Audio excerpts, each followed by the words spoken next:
Hey guys, உங்கள் ஜியோ தமிழா இன்னைக்கு வந்து என்ன பத்தி பேச போறோம் அப்படின்னு பார்த்தீங்கன்னா, இந்த நெட்வொர்க் கம்பெனிலாம் இருக்கு இல்லையா, அந்த கம்பெனிலாம் வந்து என்ன சொல்ல போதோ பார்த்தீங்கன்னா, முடிச்சு விட்டிங்க போங்க அப்படின்ற மாதிரி தான் சொல்ல வருது. என்னன்னா, ட்ராய் வந்து புதுசா ஒரு ரூல்ஸ் கொண்டு வந்திருக்காங்க. அந்த ரூல்ஸ் என்ன சொல்ல வருது, மக்களுக்கு யூஸ்ஃபுல்லா இருக்குமா இல்லையா, அதை பத்தி டீட்டெயிலாக வந்து தெரிஞ்சுக்கலாம். ஜிஎம் தமிழ் வந்து ஃபர்ஸ்ட் டைம் பார்க்க மறக்காம வந்து சப்ஸ்கிரைப் பண்ணிருங்க, வீடியோ வந்து ஸ்கிப் பண்ணாம பாருங்க, அப்போ சொல்லி கொடுத்த மூலியமா வந்து சேரும். வாங்க வீடியோக்குள்ள போகலாம். இதுக்குள்ள இதுக்கு முன்னாடி காலகட்டத்தில் வந்து நெட்வொர்க்ன்றதை பத்தி நம்மளுக்கு வந்து நான் அந்த அளவுக்கு தெரிஞ்சிருக்காது. மொபைல் ரீசார்ஜ் ஏதோ பண்றோம் அப்படின்ற மாதிரி தான் பண்ணிட்டு இருந்தாங்க. குத்து மதிப்பா அடிச்சு விட்டுட்டு இருந்தாங்க. ஒரு ஜிபிக்கு உள்ள வந்து ரீசார்ஜ் பண்ணா எவ்வளவு காசு ஆகும், நெட்டுக்கு இன்டர்நெட்டுக்கு கால் பேசுறதுக்கு, அதை பத்தி நம்ம வந்து தெளிவா டீட்டெயிலாக பேசல. அதுக்கப்புறம் ட்ராய் என்ன சொல்லுதுன்றதை பத்தி ஒன்னு தெரிஞ்சுக்கலாம். இப்போ வந்து ஏர்டெல் வந்து இதுக்கு முன்னாடி காலத்துல வந்து 9 ரூபாய்க்கு ரீசார்ஜ் பண்ணா வந்து எவ்வளவு கிடைக்குது, கிட்டத்தட்ட வந்து 35 MB 2GB டேட்டால 2GB data speed வந்து 35 MB தான் கிடைக்கும். அது இல்லாம டாக் டைம் எவ்வளவு கிடைக்கும், ₹7.86 கிடைக்கும். அது ஜிஎஸ்டி சர்வீஸ் இதெல்லாம் போக இவ்வளவுதான் வந்து பார்த்தீங்கன்னா டாக் டைம் கிடைக்கும். இதுக்கு வந்து நீ போன் பேசுறீங்கன்னு வச்சுக்கோங்களேன், இவனுக்கு வந்து ஒரு காலுக்கு வந்து ₹1.50 35 இருக்கும். அதுக்கு நம்ம இந்த ரேட் கட் போடணும். அதுக்கப்புறம் ரீசார்ஜ் பண்ணி இதெல்லாம் பண்ணோம். இதெல்லாம் பார்த்தீங்கன்னா உங்களுக்கு வந்து பார்த்தீங்கன்னா ஒரு பிரமிச்சுக்கு வரும். நம்ம வந்து அந்த காலகட்டத்தில் பின்னோக்கி போற மாதிரி தான் தோணும். ஏன்னா கண்டிப்பா இதை பார்த்தீங்கன்னா உங்களுக்கு வந்து பழைய காலத்து ஞாபகம் வரும் அப்படின்னு நினைக்கிறேன், தோணுது. ஏன் சொல்ல வர அப்படின்னு பார்த்தீங்கன்னா, இதுக்கு முன்னாடி காலகட்டத்தில் இந்த ரீசார்ஜ் பண்றது வந்து கார்டில் கிராச் கார்டை வந்து கிராச் பண்ணி அதில் நம்பர் எடுத்து போட்டு ரீசார்ஜ் பண்றது பார்த்தீங்கன்னா மிகப்பெரிய ஒரு சந்தோஷமா ஹாப்பியா இருக்கும். 2K கிட்ஸ்க்கு வந்து தெரியாது, 90s கிட்ஸ் 80s கிட்ஸ்க்குலாம் உங்களுக்கு வந்து இதெல்லாம் நல்லா தெரிஞ்சிருக்கும். அதுக்கப்புறம் காம்படிட்டர் வந்து அந்த காலகட்டத்தில் ஏகப்பட்ட காம்படிட்டர், இவ்வளோ காம்படிட்டரும் வந்து பார்த்தீங்கன்னா ஒரே மாதிரி தான் டேரிஃப் கொடுப்பாங்க. அதுல வந்து பிஎஸ்என்எல் கூட ஒரு விட்டுருங்க, ஓரளவு கம்மியா இருக்கும். பிஎஸ்என்எல், ஐடியா, வோடாஃபோனு, ஏர்டெல், இந்த 4 சிம் தான் வந்து பார்த்தீங்கன்னா டாப்ல இருந்தாங்க. ஏர்செல்ல வந்து ஓரளவு கீழே இருந்தாங்க. ஆனால் டாப் வந்து பார்த்தீங்கன்னா டாப் அப் வந்து பார்த்தீங்கன்னா நல்லா ஈக்குவலாக கொடுத்துட்டே இருந்தாங்க. டாடா டோகோமோ, இது எம்டிஎஸ், யூனிவர், இந்த மாதிரி சில இது வந்து பார்த்தீங்கன்னா ஒரு சில ஏரியா நல்லா டவர் கிடைக்கும், ஒரு சில இடத்துல வந்து கிடைக்காது. அந்த வோடாஃபோன் வந்து பார்த்தீங்கன்னா இதுக்கு முன்னாடி வந்து ஹச்சின்னு இருந்துச்சு. அதுக்கப்புறம் ஹச்சின்னு சொன்னா தான் உங்களுக்கு வந்து 80s கிட்ஸ் இல்லை 90s கிட்ஸ் ஒரு சில பேருக்கு தெரியும். அதுக்கப்புறம் ரீநேம் பண்ணி வோடாஃபோனை வந்து பிஐஏ வந்துருச்சு. இப்போ 2 கம்பெனி டைப் பண்ணி போயிட்டாங்க. இது அவங்களோட பிஸ்னஸ் விட்டுருங்க. இப்போ இது வந்து பழைய ரீசார்ஜ் வந்து இருக்கு, இது ஸ்லாப் இருக்கு இல்லையா. அதுக்கப்புறம் வந்து நாம் வந்து இப்போ ரீசார்ஜ் வந்து 1 GB 3G வந்துச்சு இல்லையா. 3G வரும்போது வந்து நம்ம 1 GB டேட்டா வந்து எவ்வளோக்கு யூஸ் பண்றோம் அப்படின்றது, எவ்வளோ 1 GB வந்து எவ்வளோ பைசாக்கு யூஸ் பண்றோம் அப்படின்னு பார்த்தீங்கன்னா, 1 GB ஏர்டெல் வந்து 250 ரூபா. 1 GB டேட்டா வந்து 250 ரூபா. இப்போ வந்து இப்போ இருக்கிற காலகட்டத்தில் வந்து 1 GB ஒரு மந்த் பேக்கே வந்து 250 ரூபா. டெய்லி 1 GB 30 GB பிளஸ் வந்து அன்லிமிட் கால். அந்த அளவுக்கு வந்து பார்த்தீங்கன்னா இப்போ இருக்கிற ஸ்லாப் வந்து குறைஞ்சிருக்கு. அதுக்கப்புறம் ஐடியா வந்து 240 ரூபா, வோடாஃபோன் வந்து 230 ரூபா. இவங்களுக்கு வந்து காம்படிட்டர் எதுக்குன்னா, யார் வந்து டேட்டா வந்து அதிகமாக யூஸ் பண்றாங்க, நம்ம வந்து டாப்ல வராங்க. அப்போ வந்து இன்டர்நெட்ன்றது அந்த அளவுக்கு தேவையே கிடையாது. எல்லாமே வந்து டைரக்டா போயிட்டு அந்த இடத்துல சொல்றதா இருக்கும். அந்த காலகட்டத்தில் அந்த சோசியல் மீடியா, அந்த ஃபேஸ்புக் வந்துச்சு. அதுக்கப்புறம் வந்து பார்த்தோன்னா அந்த யூடியூப்பு, இந்த மாதிரி எல்லாம் ஒரு இடத்துல உள்ள போயிட்டு வரணும்னாவே கொஞ்சம் யோசிச்சு உள்ள போலாமா வேணாவா. அதுக்கப்புறம் கூகுளில் போயிட்டு வந்து how to create, how to make, how to read, அந்த மாதிரி ஹவு டுன்றது வேர்டு சர்ச் பண்ணுறதுக்காகவே வந்து பார்த்தீங்கன்னா டேட்டா போடுற அளவுக்கு இருந்துச்சு. கண்டிப்பாக நீங்கள் யோசிச்சு பாருங்க, ஏதாச்சும் ஒரு ப்ராடக்ட்டுக்கு நீங்கள் வந்து ஹவு டூன் அப்படின்னு கூகுளில் வந்து சர்ச் பண்ணிக்கிறீங்களா இதுக்கு முன்னாடி காலகட்டத்தில் அப்படின்றது உங்க சொல்லுங்க. இப்போ என்ன சொல்ல வரோம் அப்படின்னு பார்த்தீங்கன்னா, அப்பயே வந்து ஏர்செல் வந்து 140 ரூபா கொடுத்தாங்க குறைஞ்சது. அதுக்கப்புறம் எம்டிஎல் வந்து 160 ரூபா, பிஎஸ்என்எல் வந்து 150 ரூபா. ஏன்னா அப்பயே வந்து கம்மியாக தான் கொடுத்துருந்தாங்க. 250 ரூபாய்க்கு யூஸ் பண்ணது இப்போ வந்து 1 GB வந்து 18 ரூபா நினைக்கிறேன். அந்த அளவுக்கு வந்து கம்மியா இருக்கு. இந்த அளவுக்கு வந்து பார்த்தீங்கன்னா ஒரு டாரிஃப் வந்து ஒரு காலகட்டத்தில் வந்து அவ்வளோ ரீசார்ஜ் பண்ணிட்டு இல்லையா. அதுக்கப்புறம் ட்ராயில முயற்சி பண்ணி இது பண்ணிட்டு இருந்தாங்க. அதுக்கப்புறம் தான் வந்து உள்ள வந்தது யாரு, ஜியோ. ஜியோ வந்து அடிச்சம்பாரு ஒரு 3 மாசம் எல்லாருக்கும் 4G free, unlimited net free அப்படின்னு சொல்லிட்டு. அதுக்கப்புறம் இன்னொரு 3 மாசம் எக்ஸ்டெண்ட் பண்ணாங்க. 90 ரூபா ரீசார்ஜ் பண்ணா இன்னொரு 3 மாசம்னு சொல்லிட்டு அதுக்கப்புறம் எக்ஸ்டெண்ட் பண்ணி அதுக்கப்புறம் இப்போ டாரிஃப் வந்து அடிச்சு போயிட்டு இப்போ என் மக்கள் எல்லாம் உள்ள வர வச்சிட்டாரு. அதுக்கப்புறம் வந்து இப்ப என்ன நடக்குதுன்னா, இதுல இருந்து எல்லாரும் வெளியே போயிட்டாங்க இல்லையா. அதுக்கப்புறம் அவர் வந்து இப்ப அவர் சொல்றதா ஒரு ரூல்ஸ் ரெகுலேஷன் போயிடுச்சு. அதுக்கு வச்சாம் பாரு ஆப் அப்படின்ற மாதிரி தான் வந்து ட்ராய் வந்து சொல்லியிருக்கிறாங்க. அது என்ன சொல்ல வரதுக்கு முன்னாடி பார்த்துடலாம். அதே மாதிரி மினிமம் ரீசார்ஜ், இப்போ ஒரு ஃபோன் கால் பண்ணணும் அப்படின்னா இப்போ வந்து என்னன்னா இந்த 199 ரூபா கால் பண்ணா மட்டும்தான் 28 நாள். அதுவும் வந்து ஃபோன் பேசிக்கலாம் 2 GB 3 GB நெட் கிடைக்கும், 300 SMS கிடைக்கும் அப்படின்னு சொல்லிக்கிறாங்க இல்லையா. இப்போ 2016 2023 வரைக்கும் நம்ம வந்து ஒரு டாரிஃப் எடுத்து ஒரு கிராஃப் வந்து போட்டு வச்சுக்கிறோம். 2016 வந்து ஒரு 80 ரூபாய்க்கு கீழே தான், ஒரு 50 ரூபான்னு வச்சுக்கோங்களேன். 50 ரூபாயில மினிமம் ரீசார்ஜ் இருந்துச்சு. இப்போ வந்து எங்க நிக்குது, 150 ரூபாய்க்கு மேல போயிருச்சு. இப்போ வந்து 155 ரூபா இருந்துச்சு, அதனால அங்க நிறுத்தி காட்டியிருக்கிறேன். இப்போ வந்து 199 ரூபாய்க்கு போயிருச்சு. இப்போ 199 ரூபாய் ரீசார்ஜ் பண்ணா மட்டும்தான் கம்பல்சரி வந்து மக்கள் வந்து பயன்படுத்த முடியும் அப்படின்ற விஷயத்த வந்து சொல்றதுனால இதுக்கு தான் ட்ராய் வந்து ஒரு மிகப்பெரிய ஒரு ரூல்ஸ் அண்ட் ரெகுலேஷன்ஸ் கொண்டு வந்திருக்காங்க.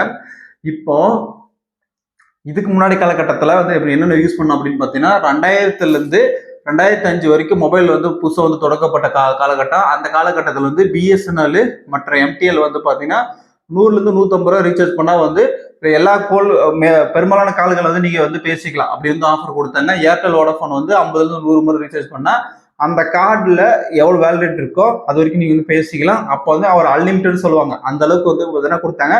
அப்போ வந்து இந்த மாதிரி ஒரு மணிக்கணக்கில் போய் போன்னு பேச மாட்டாங்க. ஹலோ மிஸ்கால் கொடுத்துட்டு கால் பண்ணி எனக்கு காசு இல்லை அப்படின்னு சொல்லிட்டு கட் பண்றவங்க தான் நிறைய பேர் இருந்தாங்க. அந்த காலகட்டத்தில் அவ்வளோ யூசேஜ் கிடையாது. நார்மலா ஒரு 100 ரூபாய் 50 ரூபா ரீசார்ஜ் பண்ணிட்டு அதுக்கு தகுந்த மாதிரி யூஸ் பண்ணிக்கினாங்க. அந்த காலகட்டத்தில் என்ன பண்ணாங்க அப்படின்னு பார்த்தீங்கன்னா, இதை வந்து மாத்தி என்ன பண்ணாங்கன்னா அவ்வளவு ரீசார்ஜ் பண்ண முடியாது அப்படின்னு சொல்லிட்டு நிறைய வாடிக்கைகள் வந்து பாதிக்கப்படுறாங்க அப்படின்னு சொல்லிட்டு 30 ரூபாய் ரீசார்ஜ் பண்ணீங்கன்னா அதை வந்து பயன்படுத்திக்கலாம். இப்போ இந்த கால் சொன்னாங்கல்ல, ஒரு காலுக்கு 1 ரூபாய் 50 பைசா 35 பைசா அப்படின்னு சொல்லிட்டு ஒரு சிம் கார்டு அந்த மாதிரி வந்து டாரிஃப் வந்து மாற்றிருப்பாங்க. அந்த மாதிரி பயன்படுத்தினாங்க. ஏர்டெல் வந்து 50 100 மாத்தினாங்க. பிஎஸ்என்எல் மட்டும் 50 100 வச்சிருந்தாங்க. இவங்க எல்லாமே ஒரே மாதிரி தான் பேசினாங்க. இது வந்து அந்த ரீசார்ஜ் வரைக்கும் தான் செல்லுபடியாகும் அப்படின்றதுக்காக மட்டும்தான் இவங்க வச்சிருந்தாங்க. பிஎஸ்என்எல் பொறுத்த வரைக்கும் அந்த 28 நாள் வரைக்கும் யூஸ் பண்ணிக்கலாம்னு சொன்னாங்க. அதுக்கப்புறம் 2010 2015 வரைக்கும் என்ன சொல்ல வராங்க அப்படின்னு பார்த்தீங்கன்னா, ரீசார்ஜ் மினிமம் ரீசார்ஜ் நீங்க எவ்வளோனா பண்ணிக்கலாம். மினிமம் வந்து 10 ரூபா, மேக்ஸிமம் வந்து நீங்க எவ்வளோனா பண்ணிக்கலாம். ஒரு 1000 500 வரைக்கும் கூட பண்ணிக்கலாம். அந்த காலகட்டத்தில் வந்து ரீசார்ஜ் பண்ணா 7 ரூபாய்க்கு 10 ரூபாய் ரீசார்ஜ் பண்ணி 7 ரூபாய் கிடைக்கும். அந்த மாதிரி வந்து தான் பிஎஸ்என்எல் இதெல்லாம் கொடுத்தாங்க. இதுக்கு வந்து 35 ரூபா வரைக்கும் ரீசார்ஜ் கார்டு. அதுக்கப்புறம் என்னன்னா, அதுக்கு மேல போனா ஈஸி பண்ணணும் அப்படின்ற மாதிரி கொண்டு வந்தாங்க. ஒரு 50 ரூபாய்க்குள்ள இருந்த கார்டு கொடுத்துடணும், 50க்கு மேல வந்து ஈஸி பண்ணிக்கலாம் அப்படின்ற மாதிரி தான் கொண்டு வந்தாங்க. அது அந்த காலகட்டத்தில் வந்து என்ன நினைச்சாங்கன்னா அப்படின்னா, ஏன் வந்து கார்டு வந்து இப்போ வந்து இல்லை அப்படின்னு பார்த்தீங்கன்னா, அவங்களுக்கு வந்து ப்ராஃபிட் வந்து லாஸ் ஆகுது. என்னன்னா, கார்டு பிரிண்ட் போட்டு அது ஏஜென்ட்டுக்கு வந்து டிஸ்ட்ரிபியூட்டருக்கு வந்து அதுக்கப்புறம் ஏஜென்ட்டுக்கு வந்து கஸ்டமருக்கு போகும்போது ஆக்சுவலி அந்த கார்டோட விலை 10 ரூபா 10 ரூபா தான். அப்போ வந்து அவங்க அந்த இடத்துல கொடுக்கும்போது 6 ரூபாய்க்கு வந்து கார்டு அடிச்சு அதுக்கப்புறம் கார்டு பிரிண்ட் போட்டு இவங்ககிட்ட கொடுத்தாங்கன்னா இவங்க 4 ரூபாய் லாபம் வச்சு இதெல்லாம் சுத்திட்டு வரும்போது 4 ரூபாய் லாபம் வச்சு 10 ரூபாய்க்கு விற்கலாம். அப்போ வந்து அவங்க கம்பெனிக்காரங்களுக்கு வந்து மிகப்பெரிய ஒரு லாஸ். இதை வந்து யோசிச்சுட்டு என்ன பண்ணாங்கன்னா, இதை வந்து எப்படி குறைக்கலாம், எப்படி வந்து சால்வ் பண்ணலாம். ஏன்னா 10 ரூபாய்க்கு வந்து 4 ரூபாய் செலவாயிருச்சுன்னா 6 ரூபாய் தான் இருக்கு. நான் மக்களுக்கு கொடுக்கும்போது வந்து 10 ரூபாய்க்கான இது கொடுக்கணும் இல்லையா. அது யோசிச்சுட்டு அதுக்கப்புறம் தான் ஈஸியாக வந்து மாறிச்சு. ஈஸியாக மாறி ஈஸின்றது மொபைல் ரீசார்ஜ் பண்ணாங்க இல்லையா. அந்த பேடிஎம், ஈஸி ரீசார்ஜ் இந்த மாதிரி நிறைய கம்பெனிகள் வந்து அந்த காலகட்டத்தில் நல்லா ரீசார்ஜ் எலிஜிபிளாக இருந்துச்சு. இப்போ வந்து நிறைய ஆப்ரேட்டர் வந்து நிறைய உள்ள வந்துட்டாங்க அப்படின்னு சொல்ல வரணும். இந்த 2 பேஜ் இருக்கு இல்லையா, அது வந்து உங்களுக்கு டீட்டெயில் வந்து எக்ஸ்பிளைன் சொல்லுறேன். இப்போ ட்ராய் என்ன சொல்லுதுன்னு வச்சுக்கோங்களேன். ட்ராய் வந்து கிராமத்தில் இருக்கிறவங்க அதுக்கு வந்து ஃபோன் வந்து பேசுகிற மாதிரி வச்சுக்கிறாங்க. எஸ்எம்எஸ் பண்ண தெரியாது, நெட் யூஸ் பண்ண தெரியாது. அதேமாரி ஒரு இப்போ இன்டர்நெட் யூஸ் பண்ணுறாங்க. அதுமாதிரி நார்மலான பீப்புள் வந்து அவங்களுக்கு வந்து 2 சிம் வச்சுருப்பாங்க. ஒரு சில இடத்துல உங்களுக்கு டவர் கிடைக்காது, ஒரு சில இடத்துல டவர் இருக்கும். இதெல்லாம் இருக்குது. அதுக்கப்புறம் வந்து பார்த்தீங்கன்னா அதிகமான செலவு பண்ணுறாங்க. இதெல்லாம் வந்து எப்படி சால்வ் பண்ணணும் அப்படின்ற மாதிரி யோசனை பண்ணிக்கிட்டு அதுக்கப்புறம் இதுக்கு வந்து முன்னாடி வந்து அக்டோபர்லேயே வந்து ஒரு இது வந்து ட்ராய் ஒரு ரெகுலேஷன் ஒன்று கொடுத்துருக்காங்க. இப்போ ஒரு ரெகுலேஷன் ஒன்று கொடுத்துருக்காங்க. என்ன அப்படின்னா, உங்களோட டேட்டா வந்து உங்களோட சிம் கார்டை வந்து மாத்துறாங்க, சிம் வேற நெட்ஒர்க்ல இருந்து மாத்துறாங்கன்னா அந்த ஏரியால 5G கிடைக்குமா 4G கிடைக்குமா, அவங்க என்ன எதிர்பார்க்குறாங்களா அது கிடைக்குமான்னு சொல்லிட்டு அவங்களோட அப்ளிகேஷன்ல வந்து அஃபிஷியலாக வந்து வெளியிடணும் அப்படின்ற மாதிரி சொல்லியிருக்காங்க. இப்போ என்னன்னா எக்ஸாம்பிளுக்கே சொல்லிடுறேன், அவங்க சொன்ன எக்ஸாம்பிளே சொல்லிடுறேன். சென்னையில் 5G கிடைக்குதுன்னு வச்சுக்கோங்களேன். சென்னையில் எல்லா ஏரியாலும் 5G கிடைக்குதா அப்படின்றது வந்து சாத்தியக்கூறு கிடையாது. அதில் வந்து வேற ஒரு இடத்துல சென்னையில் கிடைக்கும், ஒரு இடத்துல வந்து கிடைக்காது. இதுக்கும் வந்து பார்த்தோன்னா உங்களோட அபிஷியல் வெப்சைட்ல வந்து கொடுக்கணும் அப்படின்னு சொல்லியிருக்கிறாங்க.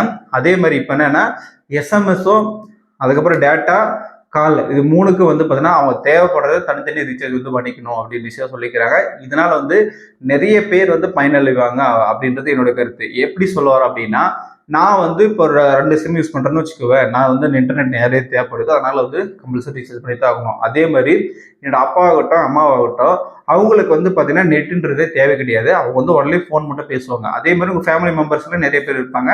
இப்போ அவங்களுக்குலாம் வந்து நெட்டுக்கு போட வேண்டியது இல்லை, எஸ்எம்எஸ் போட வேண்டியது இல்லை, தேவைப்பட்டா ரீசார்ஜ் பண்ணிக்கலாம். இப்போ போனுக்கு மட்டும் போனா போதும். அதுவும் இல்லாம ஒரு சில பேர் வந்து போனு போட தெரியாது, வரது முன்னாடி தெரியும்.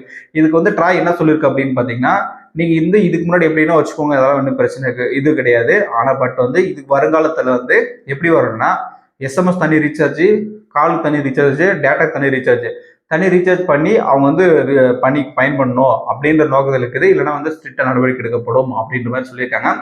இதனால வந்து இதுக்கு முன்னாடியான பிளான், ரீசார்ஜ் பிளான்லாம் வந்து எதனா பிரச்சனை ஆகுமா அப்படின்னு கேட்டீங்கன்னா, இது வந்து முழுக்க முழுக்க அவங்க கம்பெனிக்காரங்க தான் எடுத்துப்பாங்க. இப்போ வந்து உங்களுக்கு 1 இயர் ரீசார்ஜுக்கான பிளான் பண்ணியிருப்பீங்களா ஆல்ரெடி, உங்களுக்கு என்னென்ன பெனிஃபிட் கொடுக்கணுமோ அந்த பெனிஃபிட்லாம் அவங்க வந்து கையில இருந்து காசு கட்டுற மாதிரி கொடுப்பாங்கன்னு தான் சொல்ல வரணும். ஏன்னா வந்து இப்போ 2500 ரூபாய் வாங்குறான்னு வச்சுக்கோங்களேன், 2500 ரூபாய்க்கு ஒரு வருஷம் கொடுக்குறோன்னு சொல்லி தான் வாங்கியிருக்காங்க. அவங்களுக்கு வந்து எலிஜிபிள் அதே பேக்கில் தான் போகும். மற்றவங்களுக்கு வந்து இது வந்து பயன்படுத்திக்கலாம். மிகப்பெரிய ஒரு ஆப்பர்ச்சுனிட்டி. இது வந்து இந்த 90 நாள் வந்து பார்த்தீங்கன்னா இந்த விஷயம் வந்து அமலுக்கு வரப்போகுது.